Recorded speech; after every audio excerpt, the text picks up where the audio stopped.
just weird. Hey, all, welcome to Your Mac Life for Wednesday, May the 11th, show number 1091. I'm your host, Shawn. Thank you guys very much for joining me here. Whether you tune into the show live in our IRC chat room, on Google Hangouts, in a Telegram room, or you choose to listen to the show live on this Wednesday evening, or whether you listen to us via the archive. I know we got a lot of archive listeners, so big shout out to all you archive folks.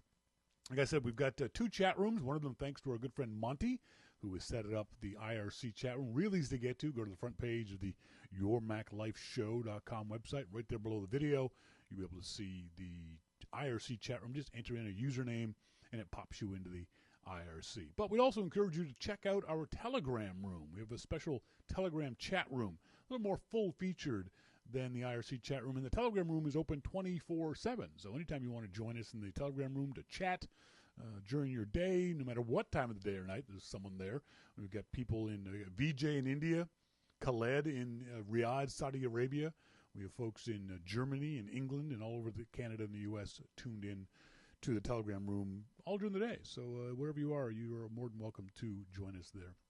We got one of our listeners, Stefan, is not joining, but is visiting from Sweden, who's coming into town, I think, next week. Him and his soon-to-be wife are getting married here in Vancouver and Crescent Beach. So congratulations to you, Stefan, and your soon-to-be bride for making the choice to come to Canada to get married. We'll talk a little bit more about that. The reason why we're doing a segment of the show later is because of Stefan, and I'll explain that a little later on. As always, we're going to talk to our friend Jim Dalrymple of The Loop at loopinsight.com about Apple Pay is in Canada. Whoa! Have you tried it yet, fellow Canadians? I haven't. I haven't left the house since the announcement, so I haven't tried it yet. The problem with here in Canada, not problem, but the issue in Canada is that for the most part, our credit cards, Visa and MasterCard, are controlled by the banks and not Visa and MasterCard. So they have to have bank buy-in before Apple Pay could be instigated in Canada. But apparently it is now available. I've seen folks already talking about buying their Tim Hortons coffee with using Apple Pay. So it's up and running. And we'll start with the iTunes rumor. Have you heard about this? That there's a rumor that at some point in the near future, Apple's going to stop selling downloadable songs on the iTunes store. I remember back in the day when iTunes first came out, we called it iCrack because we all spent dozens and dozens of 99-cent dollars, hundreds of dollars for some of us, downloading songs. Will this affect you? Will this bother you that you won't be able to download songs anymore? That Apple may be moving to a solely streaming environment? It probably is the future. Probably something we should get used to eventually.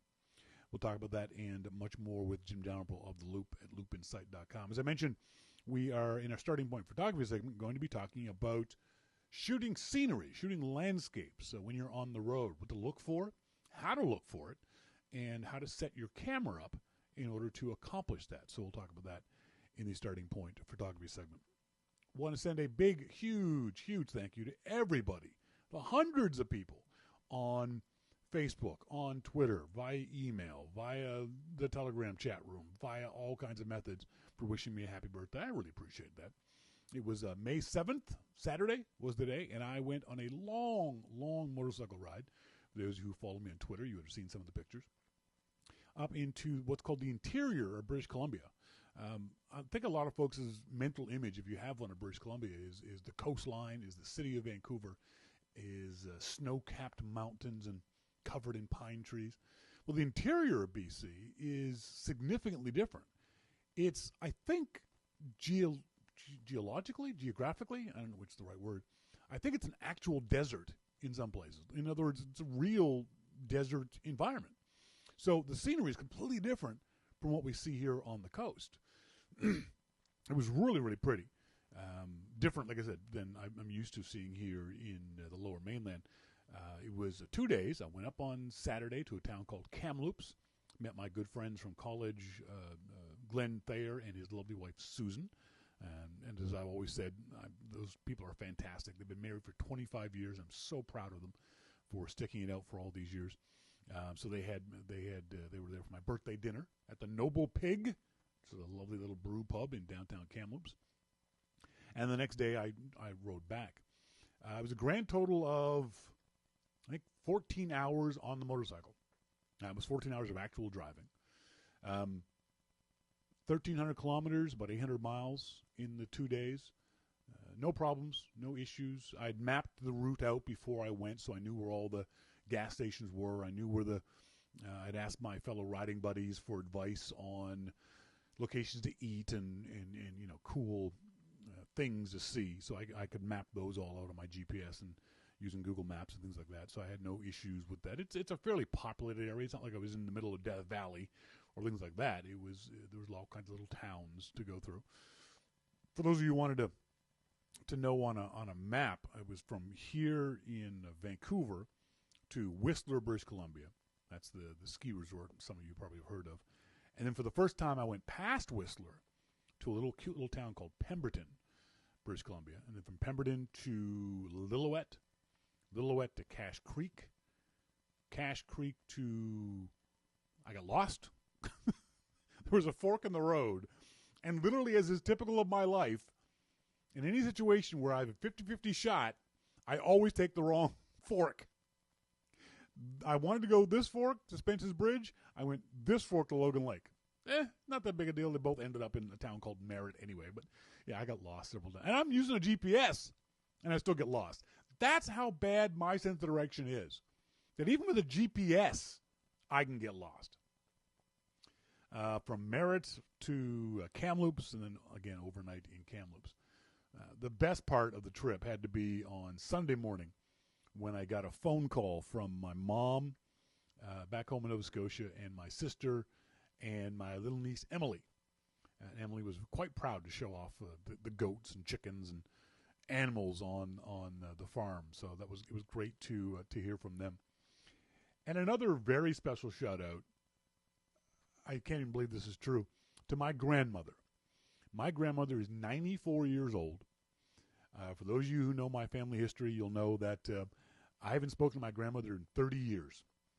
But I'm her first grandchild. I was born on her birthday. So, Nana, I'm glad you're still around. Happy birthday, and hopefully you had a great one on Saturday like I did. If I don't even know what to say about that afterwards. I've got a dysfunctional family. Let's just leave it at that and move on. Do you guys? Let me grab this story real quick. Let me pull this thing up. I was so happy to hear about this on the news. We've talked about this before on the show about distracted driving. I'm a motorcyclist, and distracted driving just makes me crazy, if only for the fact that it can kill me.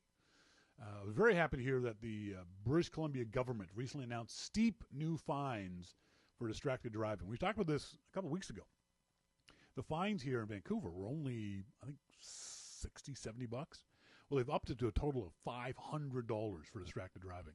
And that's not even the highest fees in Canada. I think PEI is $1,200 for distracted driving. So it was great to see that they've increased those fines. And as a BC government official said, it's not about the money. I don't care if it's about the money. If they want to raise revenues by nailing distracted drivers, I'm all for it. I counted 10 people on the trip this past weekend in both the fast lane, not going fast, and as I passed them on the right-hand side, looked over at them, and they were on their phones. Not talking, they were texting on their phones. And so I went past them as fast as I frickin' could. So I think you should be allowed to take pictures of those people and then send those pictures to the police, and the police send them a ticket. I think that would be fair. I have no problem with the police doing that, with the police allowing that sort of thing. So dangerous. Just don't. There's nothing that's so important on your phone while you're maneuvering a 2-ton vehicle down the highway at 60 and 70 miles an hour that you need to have your phone in your hand. Nothing is that important. The problem is, like we said last week, it's because the people who do this don't see it as a risk. They don't see it as risky behavior. They think they're good drivers. They think they're driving well. The problem is all it takes is a moment's inattentiveness, and you wipe me out. I was the only bad thing that happened on the weekend, oh my goodness, I still feel bad about this, was on the drive up. There's a road from where I was, Merritt to Kamloops. Because I was meeting friends in Kamloops. I wanted to get that. I didn't want them to wait around for me. So I took a different road, the main road. It's called the Coquihalla Highway, number 5 highway. Oh my God, it's mind-numbingly boring. It's tedious. It's, 100 miles of straight up the mountain and then straight down the mountain. It's like, for 100 miles. It's awful, awful, awful road. For that, just because it's boring. It's fast, but it's boring. I'm following behind an SUV, and I don't tailgate on the motorcycle. I'm a good distance. I'm the usual 2 seconds behind the SUV.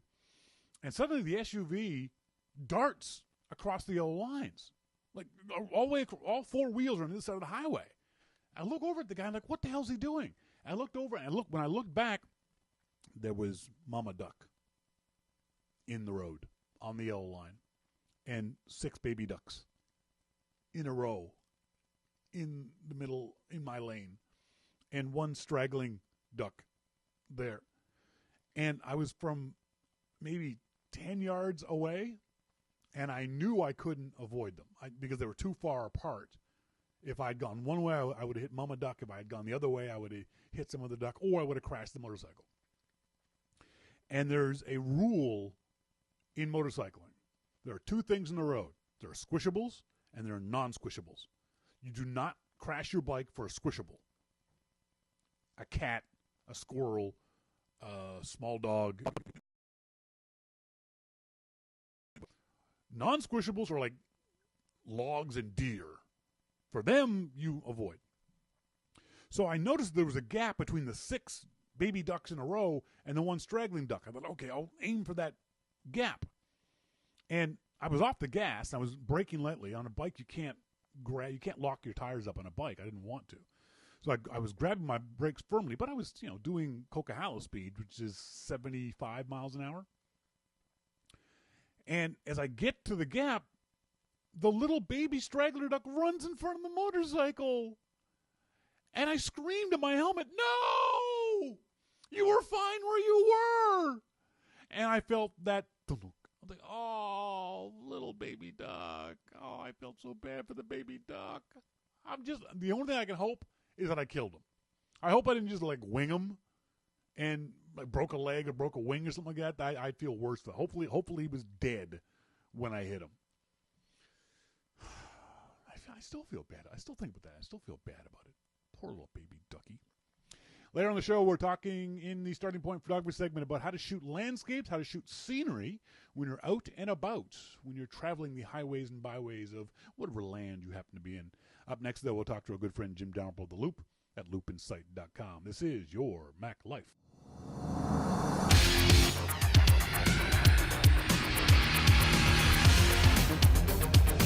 Your Mac Life.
Welcome back, folks. Thank you guys very much for joining me here on this Wednesday evening, or in the archive, as you so choose. On our phone now, we've got from under the bridge our good friend Jim Dalrymple of The Loop at loopinsight.com. Jim, how you doing? Good. How are you? I'm good. Thanks very much. We saw the news yesterday that finally the Canadian banks have worked out some sort of agreement with Apple to have Apple Pay available in Canada. Does this mean you're going to move back now? Oh, screw the Canadian banks. You know, the Canadian banks are out for what's good for them, not for their customers. Perhaps, Always have been. But the upside is because the Canadian banks are so conservative, they weren't hit by the banking crisis of the U.S. back in 2008, 2009. It is a pain in the ass for customers. I'll grant you that. I mean, come on. To be fair, nobody in the world was hit with the banking crisis that the U.S. banks faced, and you know that was just complete and total mismanagement. You know, so let's be fair about that. I mean, but yes, I give the Canadian banks credit for that. But there's no way that anything to do with Apple Pay was out of concern for their customers. Oh God, no! Oh, absolutely no! I would never. Right. You know, Canadians are nice people. Our banks are assholes. Yeah. Like every other bank. I mean, that's what they do. They squeeze every nickel and dime they possibly can out of you with these ridiculous charges that they hit you with on a regular basis. So yeah, I'm not defending Canadian banks in any way, shape, or form. They are a group of assholes. The thing that always amazes me though is, and you've had several stories about it up on the Loop. About once every couple of weeks, we see a story of another 80 banks in the U.S. accept Apple Pay, and we're like, what? 80? What? Yeah, I know. we have like 5 banks. Exactly, in the whole country. Yeah. We've got 5 major banks and no minor banks. But America is like anybody can open up a frickin' bank. Yeah, I'm going to open up a bank. Exactly, the Bank of Heineken. And I'm gonna accept Apple Pay right off, and it goes directly to me. All of your info goes directly to me. Well, if it's your bank, I think it's only fair. That's what I'm saying. Yeah, you know, I have no problem with that. Now, is Apple Pay now part of your day-to-day buying activity? Is it that common down there? Yeah, and has been for a while. It has been for a while. Is it unusual to see it or unusual not to see it now, a year later? I guess that all depends on where you go, really. Okay. I mean, you know, if I'm out and I go for a coffee, I will usually go to Pete's. So Pete's has it, and I know that, and I just walk up with my watch or my phone, and you know, done. Yeah. You know, so it all depends on where you shop or where you go. But yeah, I kind of expect to see it now just because it's grown to that level where, you know, you walk in and you pay. Folks in the RC chat room are asking, is there a parrot on your shoulder, or are there sparrows under the bridge? Yeah, there could be little birdies flying around. It's kind of funny to hear this little background noise of birds where you are. Goddamn birds. Hopefully, in the same period of time, in a year's time, Apple Pay will be completely normal and accepted up here in Canada. You heard the thing that always cracks me up is that people are these stories immediately. People whining about how it doesn't work where I am. Well, it's been around for a day, okay? Yeah. It's not like the staff of the stores were warned weeks ahead of time and trained on how to do this. People expecting things to be instantly available and instantly work the day after the announcement. Even though the bank said they wouldn't be available widely until June, people are writing blog posts. And the Globe and Mail had a story of this reporter whining about the fact that it didn't work properly in the Tim Hortons she was in. Give it a chance, folks. Yeah, well, you know, that's the Globe and Mail, though. Yeah, fair point. The other weird story I saw last week was this website I've never heard about before, The Drive, had the 10 most influential people in automotive technology. And Johnny Ive and Tim Cook were on the list. I know. That was just bizarre to me. It was bizarre to me, too, to be honest. And I looked at it a couple of different times, wondering if I should link to it just because it was so bizarre. Yeah. And it had that bizarre feature. And I didn't because who the hell was The Drive? I don't know. Yeah, exactly. I mean, I'd never heard of this website before, but, obviously everybody linked to it because it had Apple and Cook and Ive in it.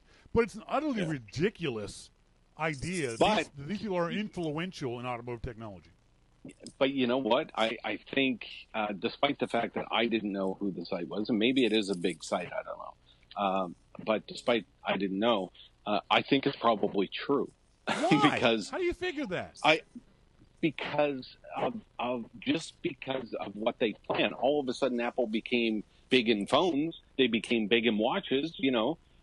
And now, car makers are coming out the same as watchmakers did, the same as phone makers did, and saying, "Oh, you don't want to do that. You don't want to get into cars. No. That's too difficult to do. You don't want to do that." That's what the phone makers said too. Oh, Apple's just not going to come in here and sell a bunch of phones. It's a hard market. Yeah, well, they did. Yeah, but the thing is, that was all after the products were actually out and in people's hands. This is still a mythical phone. This is still a mythical car. It was done. The phones and the watches, same thing. It was before the phones and watches were released. People were saying, you don't want to do that. No. And now that Apple can, basically own complete markets, the car industry is saying, "Oh, geez, no, you don't want to come make a car. That's hard. Don't want to make a car. Don't do that, Apple." Yeah. I just think the whole thing is just, I don't know if the Drive is a big website or common or well known among car guys, but I had never heard of it before, and it just felt to me like another one of those things where a website or a publisher uses the word Apple just to get page hits. It could very well be, but I do think that they are influential in the automotive industry. I bet people in boardrooms across the world are talking about Apple in their car. If that's how you want to define influential, then I would agree with you. Talked about, to me, it doesn't mean influence. It just means that you're in the front of mind to people. Influential means you influence the decisions that those car makers are making. I think that they are, but nobody knows what they're going to do, so that makes it difficult. All right. But I think people are trying to figure out what Apple will do so that they can either get there first, like phone companies tried to do, or so that they can counter whatever Apple does, like a lot of phone companies did. I wouldn't disagree with that. That's for sure. I don't. Maybe because I'm a misanthrope, I read this the wrong way. But did this piss you off as much as it pissed me off? There was a story last week that podcasts surge, but producers fear that Apple isn't listening. And the quote that got me in the story was, late last month, Apple brought 7 leading podcast professionals to the company's campus in Cupertino to air their case to a room full of employees. According to 2 people who were there, the people would speak only on the condition of anonymity because they had signed non-disclosure agreements. Does that piss you off? Well, I guess they know that that a quarter of the people that were there aren't trustworthy. Exactly, and the thing is, it throws shade on the other 5 people who were there. Who 2 people leave this meeting after signing NDAs with Apple and immediately go squealing to the New York Times. Yep. No wonder Apple doesn't trust anybody outside the company. Well, rumor sites get their information from somewhere. That's true. That's true. But in this case, it's much more blatantly obvious that, Apple knows who the 7 people were, and so Apple is now going to assume that all 7 of those people spoke to the New York Times. Yep. And they're not going to trust those 7 people ever again. If I'm one of the 5 who didn't talk, I'm pissed off at the other 2. Yep. Now, me too. This blew up in an interesting kind of way because the issue is these 7 podcasters, who are apparently speaking for all podcasters, are asking Apple to give them more data so they can sell better targeted ads and make more money off of them than what they are doing now. Right now, a lot of folks don't realize this. Right now, the only data you get from Apple is the number of people who actually clicked on your podcast to download it. You have no idea who those people are. You have no idea how long they listen for or anything along those lines. And a lot of marketing is targeted at, are you hitting the 18 to 49 group? Are people listening for the full time of your podcast? Are these all kinds of metrics that the ad agency wants? What do you think of that? Should Apple help podcasters get more granular with their data? Well, I mean, Marco brought up some great points with this, and be careful what you wish for, basically. And so did Vitici. So do we want Apple that involved in our podcasts? I don't know. I mean, Apple isn't good at sharing any kind of data. They just don't like to share anything. I don't think that they would share a piece of cake with a starving man. Yeah.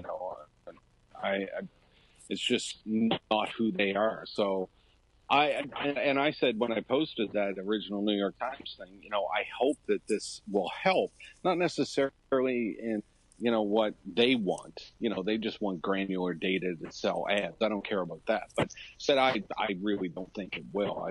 I have my doubts just because that's not who Apple is. Yeah.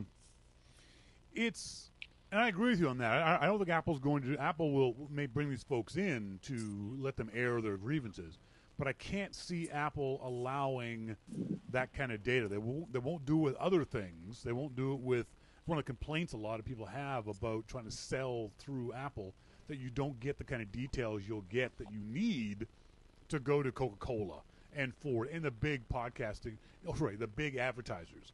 Yeah, anybody can get Squarespace. Anybody can get Audible, those kind of guys to advertise on their podcasts. But these people are having millions of downloads, and their eyes are full of dollar signs, thinking, "Man, if I could get Ford to advertise my podcast," but Ford won't do it unless you're part of their target market. Right. So yeah, I'm on both sides of the fence. I'm a small podcaster, have been for 22 years, and I kind of like the idea that Apple's not giving out a lot of data to me about my audience, because I don't care for the most part. I can see some data just from looking at logs off the website and that kind of stuff. But it would be kind of nice if you could make more money advertising if you had more data. So I see both sides of the story. But it's two different markets, too. If you look at what you're doing and what I'm doing, and then you look at these big podcasters, you're talking about probably podcast networks and, all of this stuff that they have 100 podcasts on there or 50 podcasts on there, and they want all the data that they can possibly get from Apple. But is that only going to come from Apple's app? Yep. Or, I don't know. Yeah, it's hard to poo-poo both sides of the issue. I read what Marco wrote, and as much as I disagree with Marco most of the time, I understand his point of view. But you're right. Most of that stuff it's the big, huge podcasting networks that are concerned with this kind of stuff, and not the little folks. And you know what? I don't listen to any of those podcasts. Yeah, I don't. So yeah, exactly. Interesting rumor popped up on MacRumors.com today. Apple aiming to end iTunes music downloads in 2 years. Did you read this story? Makes no sense. Well, how so? What do you mean? Well, it makes no sense that they would end downloads. Why not? Because it just doesn't. Isn't streaming the way to go? Yeah, but people still want to buy music. They're not going to end it in 2 years. Yeah, but the argument would be if people wanted to buy music, they'd just buy they'd buy CDs. Where? At the local store? From Amazon? Yeah, come on. And Apple, I don't know if you saw, Apple just denied that it was true. Oh, did they? I'd seen that. Yeah. Good. I just posted it just as you called, that they denied that was true. Good. But, I said in there that I don't know why anybody believed that was true. Yeah, I don't know that I believed it. I just thought it was an interesting idea. And yeah, Jim's posted, Apple will not stop selling music on iTunes. This is not true. Apple spokesman Tom Neumeyer told BuzzFeed News the company is now preparing to completely terminate music downloads offerings on the iTunes Store in 2 years. So yeah, it's a flat-out denial from Apple. There's no wiggle room there. They're not going to do this. I like downloading music. I'm not a huge fan of streaming. I like having my music as not a physical thing, but certainly as bits and bytes on my computer, so I can do what I want with it for the most part. I'm with you 100%. And with the amount of music and movies and everything else that Apple still sells, it just didn't make sense that they would stop selling music. Now, is Apple going to stop selling music in 10 years or 20 years? No. You never know where the market's going to be at that point. Yeah. Maybe it's a completely different market than what we have now. But streaming is so different from downloading and buying. Yeah. To me, having the largest store in the world, that just didn't make any sense. Do you know how many people were licking their lips when the rumor came out that Apple may stop downloads? Yeah. Great, there's my business right there. Yeah, good point. So, no, I just don't think it's going to. I mean, Apple still sells iPods, for God's sake, from 16 years ago. That's right. And, they're not going to stop selling music all of a sudden. So, that was my thought. And for me, the issue is that we can move around streaming services all we want. We can jump from Spotify to Apple Music to whatever else there might be out there. But when you do that, you lose the music that you had on that previous service. Right. When I buy something, I'm not going to lose it. It's on my hard drive. It's on my iPhone for whatever. And I this past weekend, I was on a motorcycle for 14 hours, and I'm not going to stream music for 14 hours. I was in places in the interior of British Columbia where there was no cell phone service.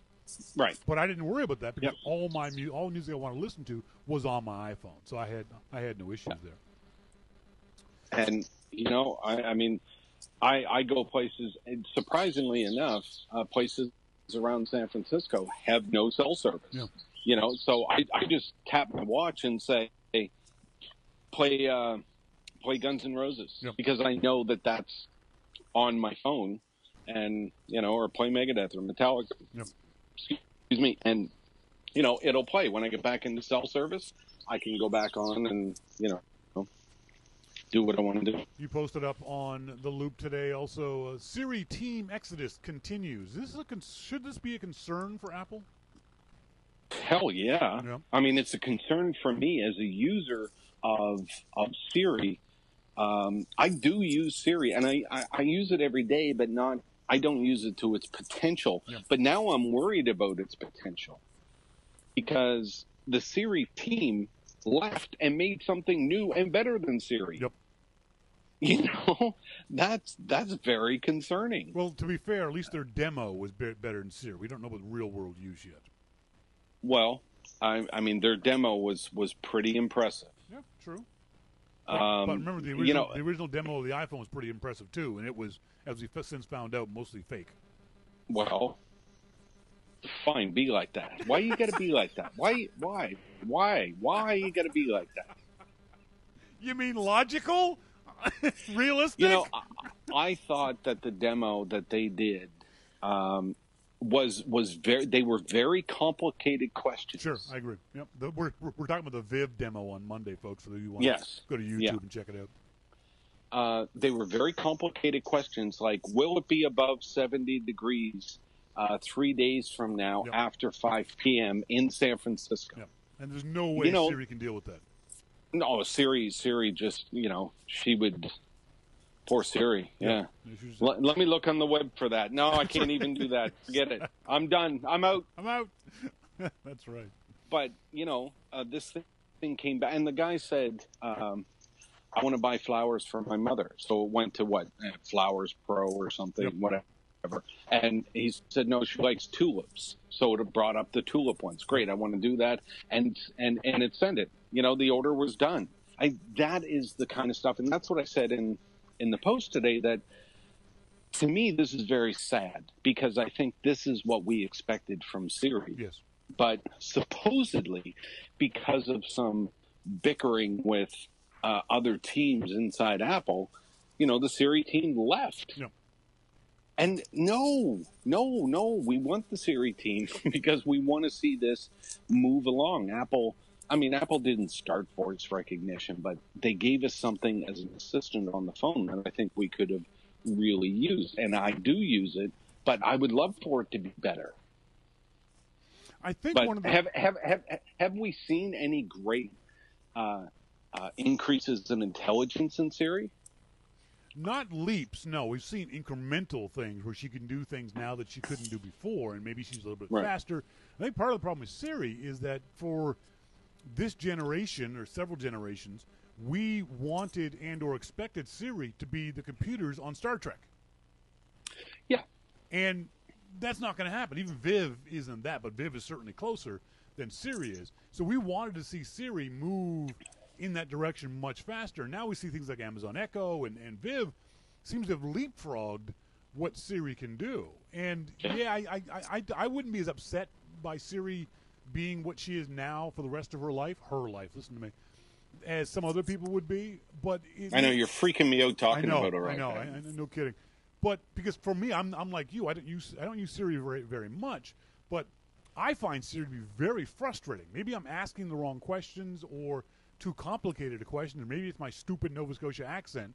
She doesn't work for me but half the time. And I have to speak like this to Siri more often than not, and I just end up not doing it. So it wouldn't be that big a deal. But for me, I think that I hope this isn't a sign of more brain drain out of Apple. That one of the things I read last week that was really interesting was someone was talking about how Apple should buy other big companies. One of the things we don't realize, don't think about, is when you buy a big company, you're buying human beings. And will those human beings fit in with your corporate culture? Maybe it's a matter of the Siri folks and other companies don't want to work at a company that, like Apple, that seems to be so driven, and 80-hour work weeks are not unusual, and you've got these metrics and deadlines to meet, and you've got these expectations. That maybe that's why someone like Tony Fadell didn't want to go take Nest to Apple. He took it to Google because he knew he'd have more of a free reign.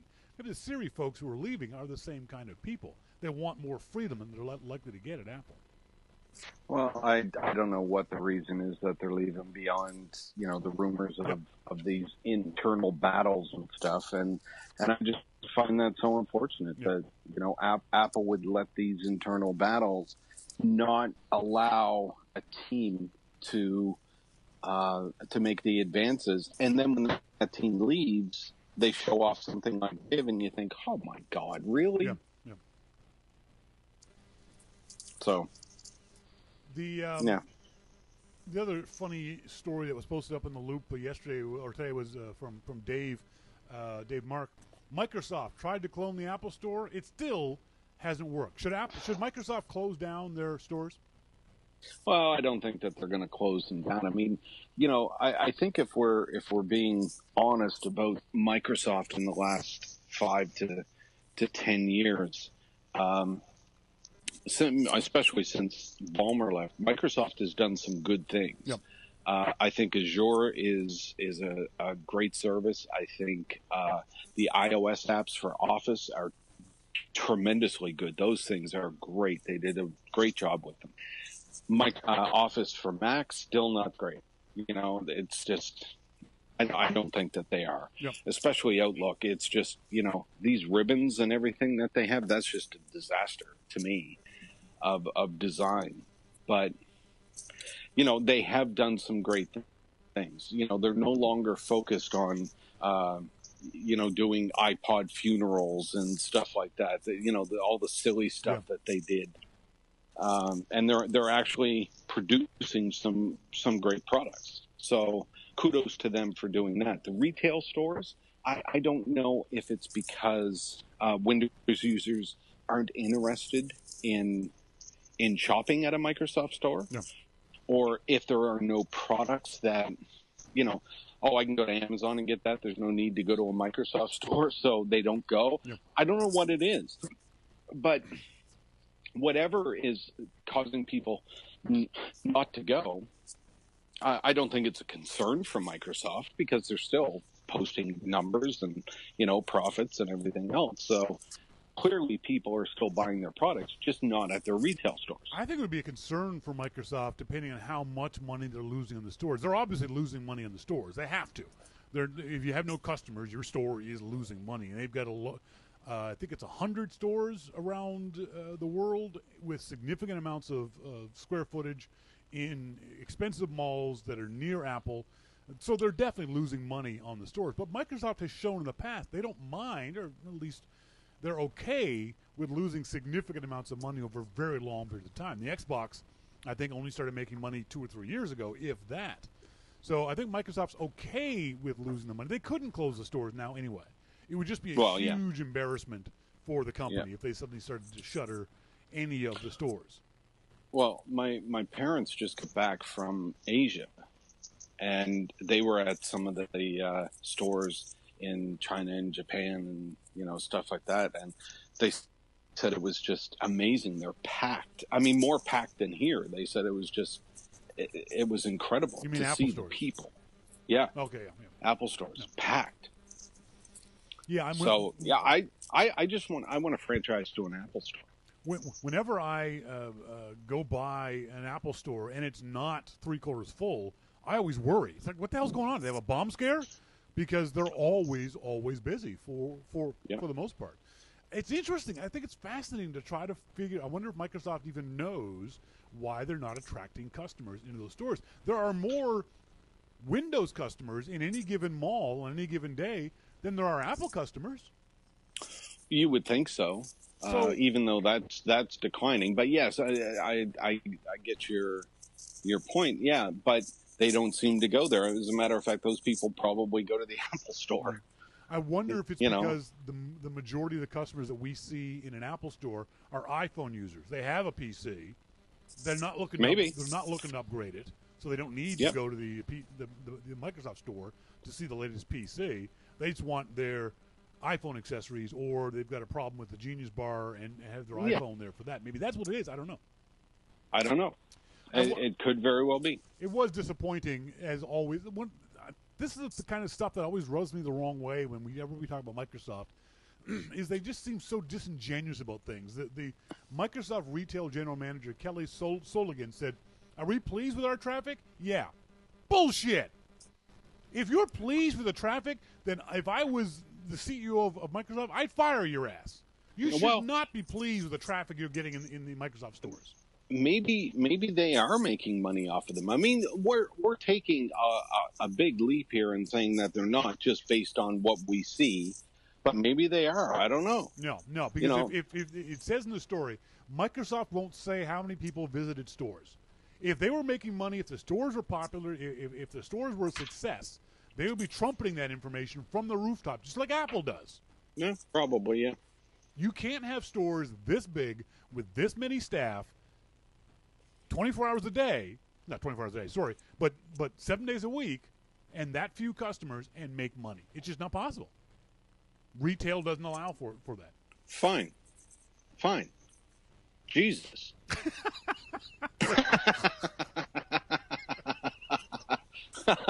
Oh, dear. And finally, the weirdest story of the week.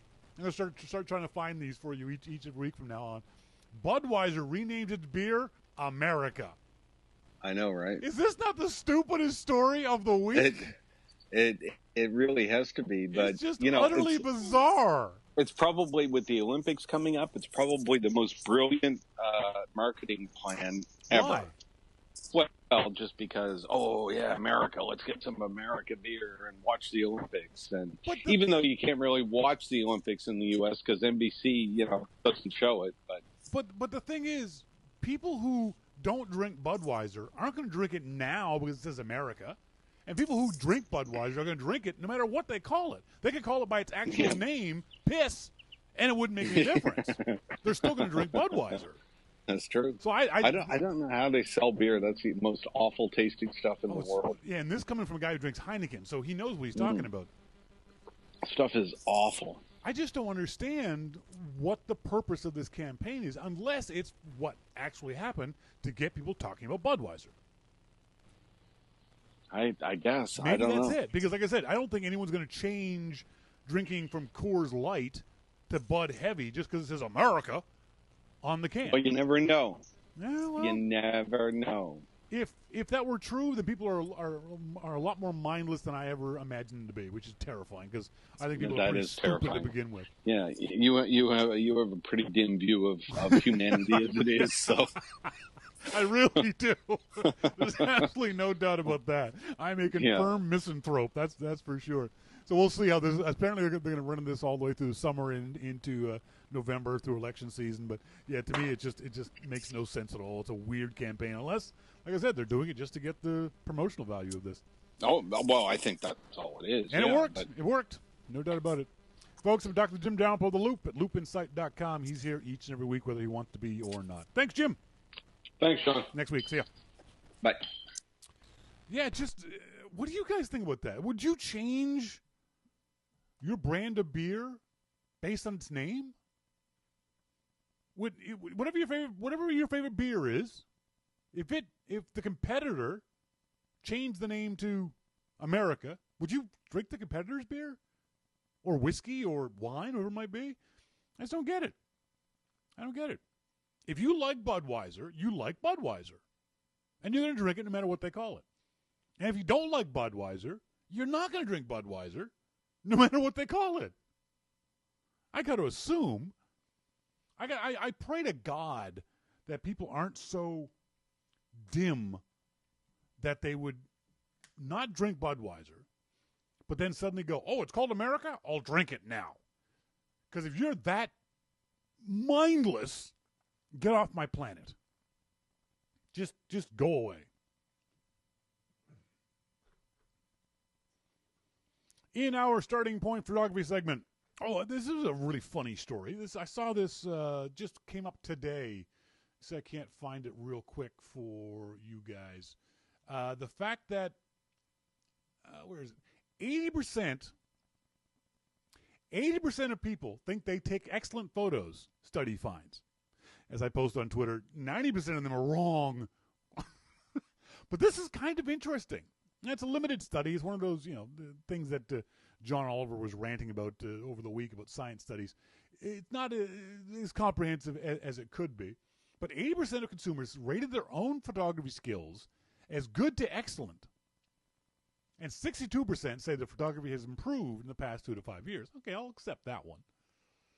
64% of people surveyed print some of their photos, which is good and higher than I would have expected.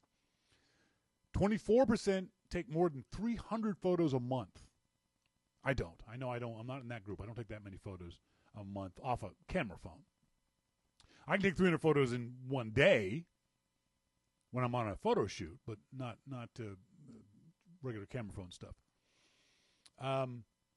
Over half of those surveyed admitted they take photos of their food. Okay, I get that. 27% said they do it to brag and give their friends fear of missing out. So what you're saying is 27% of the people in this survey are assholes. Why would you post a photo to make your friends feel bad? You're a jerk. If I post photos of food, it's not to make anyone feel bad. It's to say, hey, I'm having a good time, and here's how you can vicariously have a good time with me. That's why I do it. I would never post a food photo and go, nah, you're not here. You're an asshole if you do that. But it was a limited survey, but it was still kind of interesting. So as I said, this past weekend, I went off to the interior of British Columbia, a little town called Kamloops. Went from here in Chilliwack to Whistler, Pemberton, Lillooet, Cache Creek, Logan's Lake, Merritt, and then Kamloops. 800 miles round trip, 14 hours. The funny thing is, as I said in last week's show, if I had gone straight from here in Chilliwack to Kamloops, it would have taken 3 hours. So it would have been a 6-hour round trip. But I'm a motorcyclist. I don't want to go straight anywhere. Now, I've been on the road from here in Chilliwack to Whistler many, many times. It's a very common road. The road from North Vancouver to Whistler was upgraded for the 2010 Olympics. So it's a wonderful road now. Fairly new tarmac. Big, wonderful, sweepy curves, fairly high speed. So it's a fun road. So I've been on that road many, many, many times. But this is the first time I'd ever driven past Whistler to Pemberton, Lillooet, and points beyond. So I knew I want to take pictures. That's what I am. I'm a photographer. So one of the things I always tell folks to do is when you go on these kinds of trips where you want to take photos, but you've never been to that place before, do a Flickr search for the area or the place. So I did a couple Flickr searches for Pemberton, for Lillooet, for Cache Creek, Merritt, and Kamloops, just to see what other people pictures they're posting. Now, 90% of the pictures are just not good. But you'll get some nuggets there where someone will say, hey, I took this picture at this park. And you go, wow, that's a beautiful picture. I wonder where that is. And you look that park up on Google Maps. So it gives you a sense of the area that you're going to. And I also learned from those pictures on Flickr that the scenery I was going to see was completely different from what we see here in the Lower Mainland. Lower Mainland has typical West Coast mountains, pine trees, that kind of stuff. The interior BC, as I said earlier, is almost deserty. So there's sagebrush. There are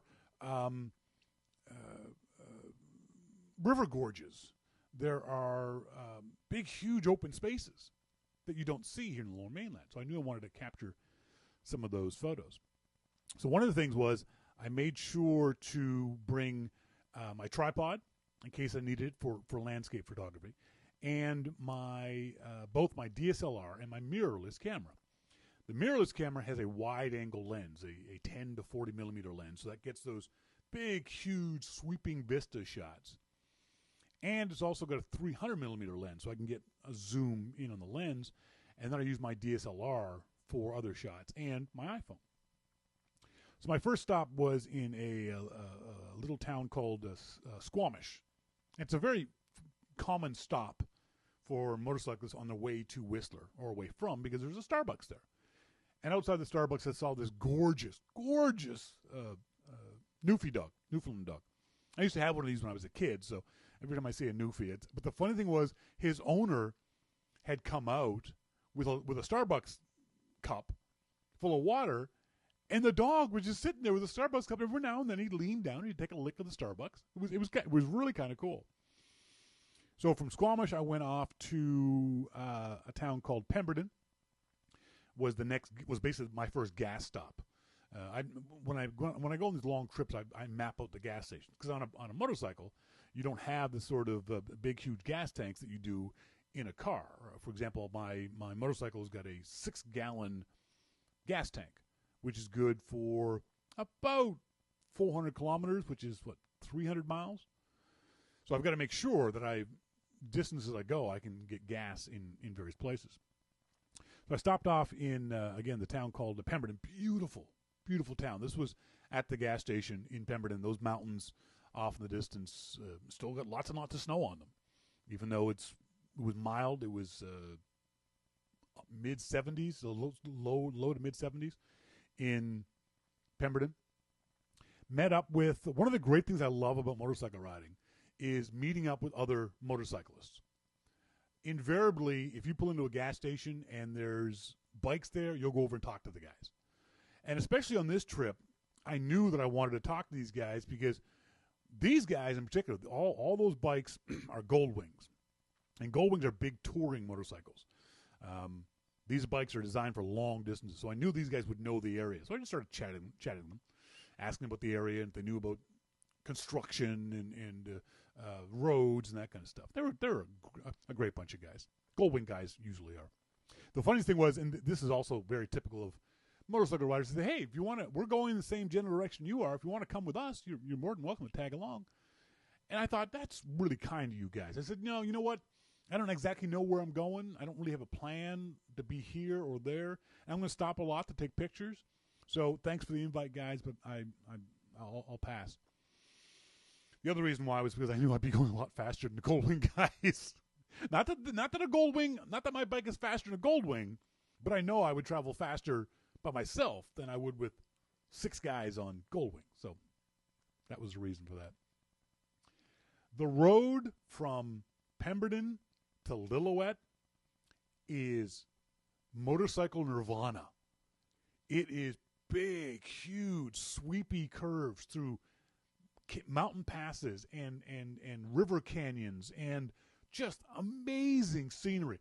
The problem I had riding the bike was I'd be looking around going, oh, that's really pretty. Fuck, curve. Ah! Getting distracted. Looking over my shoulder going, that's really pretty. And then, going off the road. So I had to make sure that, when I was looking around, to keep an eye on where the bike was on the road. This was taken just outside the town of Lillooet in British Columbia. And you could see all the way down. And this is off the iPhone. This is my iPhone shot of this. My DSLR shot's even prettier. So one of the things you want to do when you shoot landscape photography, when you're shooting the iPhone pretty much dictates what your shots are going to look like. Because you can't, the iPhone has what's called a fixed aperture of 2.2. An aperture is that thing that dictates this stuff called depth of field. How much of your image is in focus? There's the thing that you're shooting, the object that you're shooting, and then everything in front of it and everything behind it. And aperture and depth of field control that. Well, with the iPhone, you can't control depth of field. You can't change the aperture.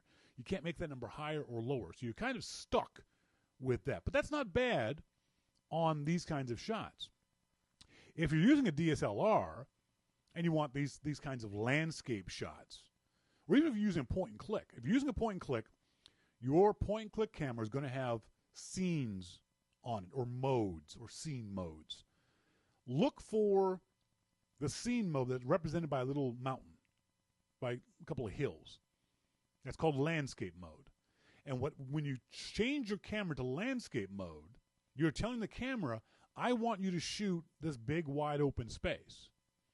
And so your camera, in those scene modes, will automatically make adjustments. You're going to worry about it. You're going to think about what adjustment it's going to make. You just tell it it's a landscape mode. And what will happen is your camera will automatically adjust its own aperture so that everything is in focus. Everything in the foreground, middle ground, and background is in focus. It will also, interestingly enough, saturate the blues and greens. Because when you switch your camera to landscape mode, you're telling it, I'm going to be shooting sky, water, and trees. So it bumps up the saturation of your blues and greens.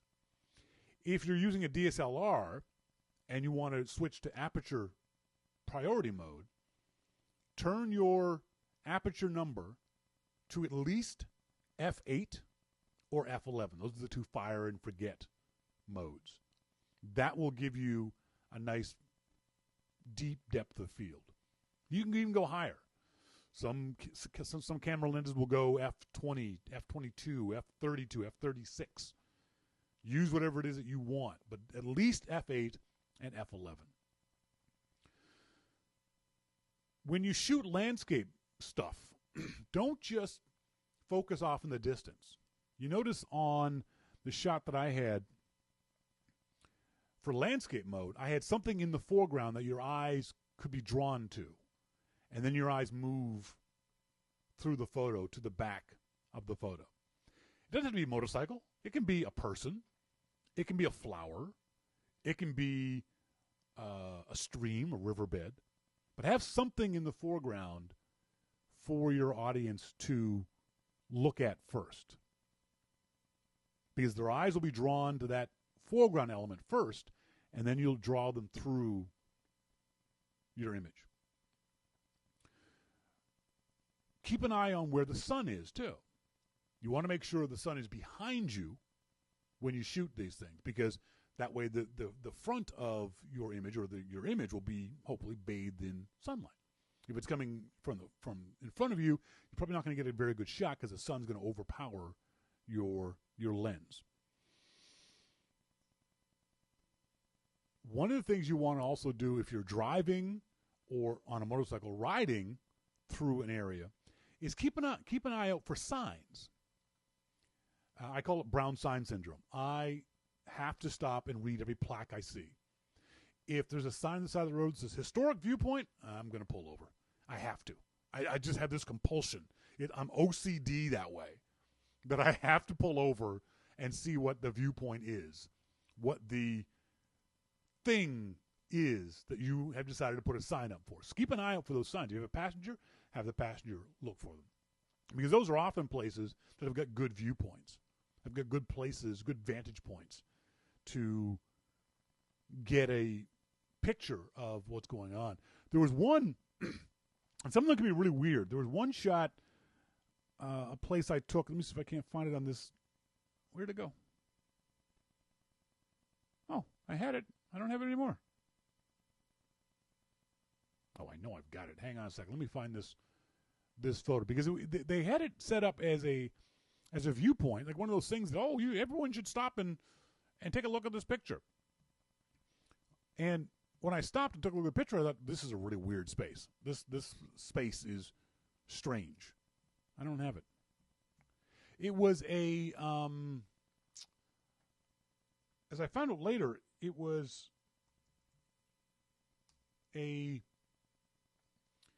how to describe it? It looked like a lake, but it wasn't actually a lake. It was a mine tailings. I don't know what kind of mine it was.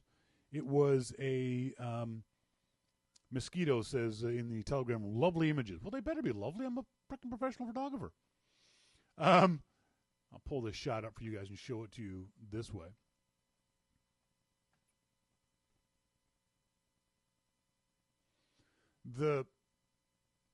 It looked like it was a nuclear waste dump. The green of the water was a really weird neon kind of green. And on the right hand side there, you'll see what looked to be sand or talcum powder. Well, it turned out this was some sort of toxic lake, because on the left hand side of that photo, as I drove down the road, it was a strip mine. I don't know what kind of strip mine it was. For those folks who might know, it's a near Logan Lake. So if anyone knows what kind of mining was going on in Logan Lake, strip mining, let me know. So stop, if you have time, stop when you see these viewpoint signs, because those will be good hints to let you know this is a place where photography can happen. Avoid just stopping the vehicle when you see something pretty. I saw several people doing this. They saw something pretty or a deer, and they're like, half their car is still on the frickin' highway. Don't do that. That's dangerous for yourself and others. Pull off the side of the road, all the way off the side of the road. If there's no pullouts in that spot, then you've lost the shot. You just can't get the shot. Don't do anything dangerous to get the shot, because that's just stupid. For example, one of the shots that I took was this one of the Hell's Gate Tunnel on the number 1 highway from Spence's Bridge down here to Chilliwack. There are, I think, 7 tunnels that are really kind of cool, cut through the mountainside. And I pulled off to the side of the road here, and I was well off the side. There was no danger of me being in the middle of the road or traffic hitting me, things like that. And to take my pictures, I stepped off to the side. You can see I'm over the barrier on the right-hand side, so that if, God forbid, something came at me, I'd have the barrier between myself and the other thing. I got a bunch of other pictures of the Hell's Gates tunnels that were pretty cool too. And stop. No, that's not the right one. That's my house. That's where I live. One of the cool things that I saw when I was riding around there was just these out-of-the-way little places. I was looking for wide open. I was shooting scenery. That's what was in my head was to shoot scenery. And I didn't drive down this road. This wasn't the road I was on. It was a side road. I drove past it on the bike, looked at it, and said, oh, that might make a nice picture. Turned around, came back, and parked the bike on this spot. This is the beginning of an Indian reservation in outside of Spence's Bridge. I just like the way the bridge moved off to the right-hand side, the mountain in the background. And again, I was off the road, made sure there wasn't any traffic coming, there wasn't any danger to myself before I took this shot. Coming from I told you before that on the ride from Merritt to Kamloops on Saturday, I had to go meet friends. I didn't want them to wait for me, so I took the Coquihalla, which is the number 5 highway. Awful road, just awful, boring, mind-numbingly tedious road. It's just straight for 60 miles up the mountain and straight for 60 miles down the mountain. Literally, it was mind-numbingly boring. So on Sunday, on the way back, I was not going to do the Coquihalla again. My fellow riding buddies had told me about a road called Highway 5A, the old highway leading from Kamloops to Merritt. So I thought I'd take that one. So I set my GPS up to take me down the old highway. And this was an example of another one of those roads that I saw this thing, turned around and came back for it. And it was the greatest sign I had seen on my trip. It says, Highway 5A, winding road, slow down in curves. Now, this should have said below that, motorcyclists, speed up in curves. Highway 5A was heavenly. Big, huge, sweeping curves down by a couple of lakes. So I had lake on my left-hand side, mountains on my right-hand side, farmland, cows, horses, no traffic, no police, nothing. It was me and 60 miles of twisty, windy road. Oh, my God, it was so much fun. I'm going to go do that road again and just go back and forth for a couple of days. There's a couple of resorts on that road. I'm thinking I'll go stay in the resort and just ride that road back and forth, back and forth, back and forth, back and forth. I always tell folks that when you see those highway signs, the triangular yellow signs that say curve 60 miles or 60 kilometers an hour, that's the top speed of the biggest vehicle likely to be on the road. So those are speeds for semi-trailers. They're not for cars. You may have noticed already that your car can do those 60 kilometer an hour or 60 mile an hour curves really, really easily. Well, on a motorcycle, you can do them a lot faster. So most of the 60 kilometer an hour curves, I was doing, let's just say triple digits. Okay? The 50s, I was doing it, let's just say triple digits. Hypothetically, for any law enforcement officers who may be listening to this right now. So I was just having a blast going through these big, wonderful, sweeping curves. It was so much fun, so pretty. If you get a chance, ride that road. If you're going to Kamloops or coming from Kamloops, avoid the Coquihalla, take 5A and the windy, twisty bits. It was just a spectacularly pretty, fun road. On the way home on Sunday, I noticed that I was going to roll over 40,000 kilometers on my motorcycle. That's about 25,000 miles. Now remember, I've only had this bike for 18 months. So in 18 months, I don't put it away in the wintertime. I ride all the time. Whenever I can, I go riding. And a 300-kilometer day is nothing for me. A 200-mile day is nothing for me. That's an easy ride for me.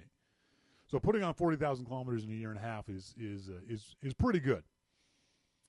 And was actually found this spot on the road to take a picture of my bike at 40,000 kilometers, which was kind of cool. I think it was a lot of fun. But again, this is an example of a landscape photo. The bike in the foreground, the sign in the middle ground, and the mountains in the background. When you shoot landscapes like this, look for those elements. Look for something that's in the foreground, something in the middle ground, something in the background. Your shots will be more interesting when you do that. It directs your viewer through your photo. You're telling them, I want you to look here, and then look here, and then look here. As opposed to their eyes going all over the place trying to find something to focus on, you're directing your viewer where to look. When I posted this picture, everybody looked at the bike first, then you looked at the sign, then you looked at the road and the mountains in the background. I guarantee you that's the way you experienced that photo. It's just the way the human eye works. This was an interesting shot. There was a pullout on the side of the road, and it was, again, one of those viewpoint things. It said, look out here or viewpoint here, whatever it said. And so I pulled the bike over, and there was that typical concrete wall. It's about 2.5 feet high. I looked over the wall. I saw that there was a path a little ways down. I don't want to go too far down the path because I'm by myself. So if I had fallen or slipped or tripped or whatever, from this view where I'm standing, if I had fallen, I probably wouldn't have stopped till I hit water. It was a steep frickin' mountainside we were on. And so I got not to the edge, but I got on the other side where I could get a better picture. And this is the Fraser River, the Fraser River Canyon. And that's the view down, looking down towards, looking south down Highway 1, the Trans-Canada. MacMan says that's a high pucker factor shot. Yeah, and it could have been even higher if I'd wanted to take a little chance and go a little further out. And I might have if I'd been with somebody, but I was traveling by myself. And again, a lot of these areas around here have no cell phone service. So I didn't want to take a chance of doing something stupid and ending up at the bottom of the valley and not being able to call for help. So, but it's another one of those shots that I saw coming up the mountain, and as soon as I saw there was a pull-out spot, I pulled off to take the shot, as opposed to going past it and thinking, oh, I wish I'd taken that picture. Take the picture. Take the shot when you get the chance. The only downside to the ride was this road, and you might not be able to see it, but the sign on the right-hand side says loose gravel. Nothing more terrifying for a motorcyclist than seeing the words loose gravel. Because I only got 2 wheels. And riding on loose gravel on 2 wheels is like riding on marbles. Luckily, it wasn't too long. It was only about a mile, 1.5 kilometers of loose gravel. But even then, I was down to like 20 miles an hour and a little scared because this stuff is nasty. That actually is more of a pucker factor on the loose gravel than there was standing on the side of the mountain shooting down it. Arkstein's got an interesting idea. He says that I almost always take a picture behind me over my shoulder without looking, as I'm leaving a space I'm shooting just for serendipity's sake. That's kind of neat, Arkstein. I think I'll try that. I like that idea. The only thing I didn't do that I'm not sure if it would have worked, I don't know if it would have been better to have like a GoPro camera or a camera mounted on the bike where I could take pictures as I went. I don't think it would, because at least for me, when I'm by myself, I'm traveling at a fairly high rate of speed. I don't want to get distracted by having to take, oh, that was a really good picture, I should take this picture and fall off the bike. So I know when I travel with other people, I go at a normal speed. I go at their speed. I'm not a speed demon when I'm with other riders. I'll travel at the speed that they're most comfortable with. But when I'm by myself, I don't think I would bother with a GoPro camera or things like that. So think about that when you're going to shoot, when you're traveling this summer. You're going long distances or just getting out of town. If you're unfamiliar with the area, use Flickr to get a sense of what's around, whether there's a particular mountain peak or a particular park you want to take pictures of. Have your camera set so that it shoots either wide angle and or a high aperture number and or landscape mode. Those things will help you get the best vistas, the best big shots, the best shots of mountain valleys and mountainsides and the Great Plains and things like that. And then thirdly, keep in mind foreground, middle ground, background. If all you have is background, your shot looks really flat. If there's nothing for the person to focus on, his shot's not that interesting. So look for something in your foreground. Put something there if you have to. Move around to see if there's a flower or a type of grass. shoot down low and then shoot up towards the mountainside, for example. Give those tricks a shot when you go shooting next. If you have any questions, as always, I say this all the time, I love helping folks figure this stuff out. Send me emails to Shawn at yourmaclifeshow.com. If you have any questions about shooting in general or things like that, I'm more than happy to help folks figure this stuff out. Let's see what other emails we've got this past week. Oh, I mentioned earlier that segment was dedicated to. Hopefully, I'm saying your name right. Stefan Berntsen. Stefan and his soon-to-be wife and 8-year-old daughter are coming to Vancouver. They're going to get married here in Vancouver in a little place called Crescent Beach, which is really, really pretty. They live in. Again, I'm going to screw this up. I think they live in Östersund, a city in Jämtland, in the middle northern parts of Sweden. I think it's kind of cool that someone in Sweden listens to Your Mac Life and will be in the Vancouver area and is getting married here. So that's really neat. So good for him. He had a bunch of questions about shooting and where to go here in Vancouver. So hopefully, Stefan, some of those things helped you out. And good luck with the wedding. Congratulations. Dave D says, by the way, Shawn, I'm planning our 40th anniversary trip to end in Vancouver next summer. Dave, fantastic. What's your trip? Are you going on a cruise? And B, if you are going to be here, let me know. I'd be more than happy to give you some pointers. And if you want to meet up, I'd love to meet up with you. Got a question from, where's the name? Tim Beck. How do I capture photos with blurred background in a DSLR? I'm a rookie in photography. Tim, just like we were talking before about everything being in focus in landscape mode and that being controlled by aperture, the exact same is true for blurred backgrounds. It's also controlled by aperture. So basically, the easy way to do it is to set your aperture number to be as low as you can. If you're a beginner, you probably got a kit lens, probably got a low aperture of maybe 3.5, 3.6. Set your aperture to be low. And then the further away that your background is from your subject. So you're saying you're taking a portrait shot and the person is standing up against a wall. If they're right up next to the wall won't be blurry. The further away they are from the wall or the flower bed or the mountain or the trees, the blurrier the background will be. So make your aperture number as low as you can and then have them as much separation from the subject matter and the background that you can, because that will give you that nice blurry background. That's the relationship between depth and field and aperture.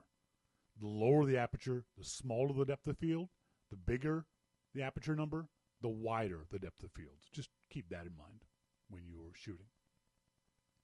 As a beginner, what features should I consider when buying my first DSLR? Don't worry about megapixels. Megapixels don't matter.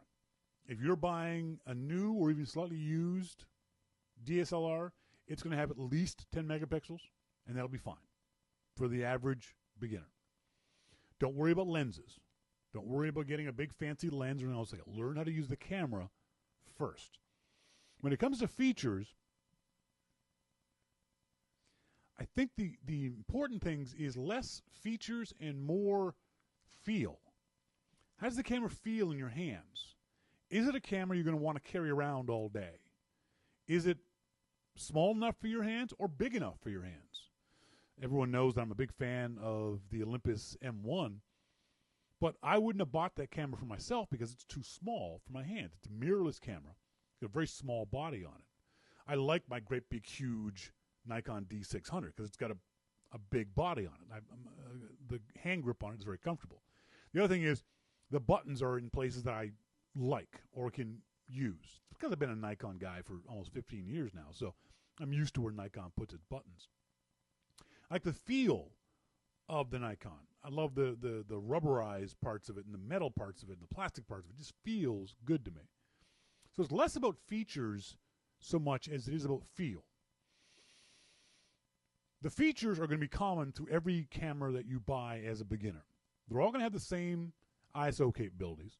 They're all going to have the same shutter speeds. They're all going to have the same sensors. We're going to have pretty much the same megapixels. So it's not features so much that you're looking for. Look for a camera that feels good in your hand, one that you're going to want to shoot with, and then learn, as I always say, learn how to take good pictures.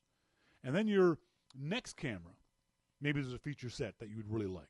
Perfect example is I've been seeing a bunch of reviews of the new Nikon D5S, which is their flagship camera body, $6,000. And there was one review I saw compared it to the Nikon D810, which is a $2,000 camera. So you'd assume the $6,000 camera is better than the $2,000 camera. Well, it turns out the $2,000 camera in many situations is better than the $6,000 camera. The $6,000 camera is targeted at and dedicated to high-speed photographers, sport shooters.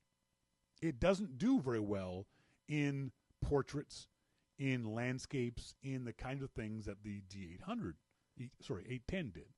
So don't worry about the feature set right now. Worry about or think about how the camera feels first before you start worrying about features.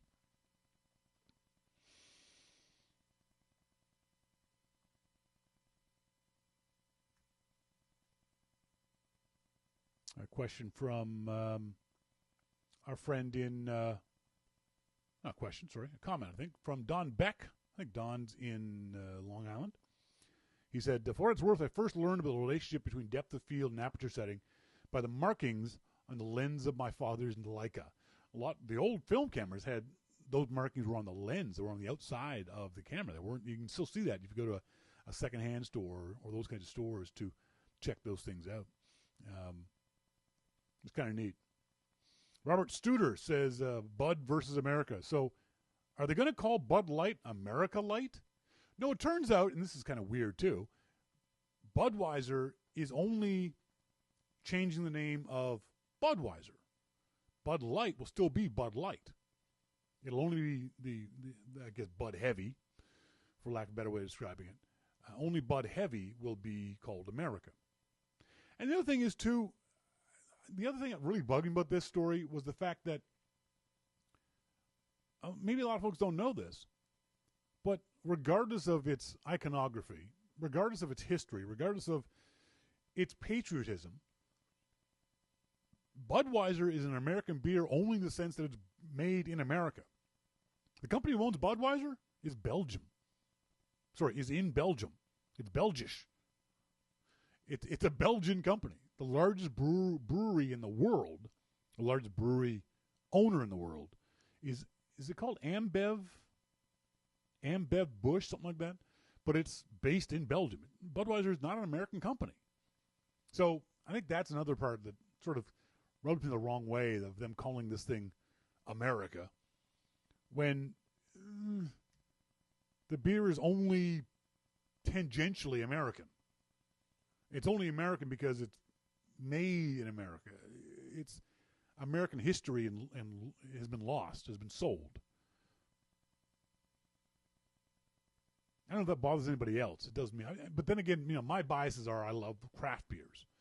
I love locally produced beer. When I travel, I drink beer from that region. I don't drink even Canadian beer. I don't drink the major Canadian beer. Because to be fair, as bad as Budweiser tastes, I think Molson tastes just as bad. I don't drink Molson Canadian. I don't drink Labatt Blue. I don't drink major beer from any brewery. Because to me, it all tastes bad. I'm not a fan of any of it. So I like craft beer, locally produced beer. Folks, that's it for tonight's show. I want to say thanks very much, as always, to our good friend Jim Dalrymple of The Loop at loopinsight.com. And thanks to you guys, whether you're tuned in live in the chat rooms, in the IRC chat room or the Telegram room, or just listening live on the Apple TV.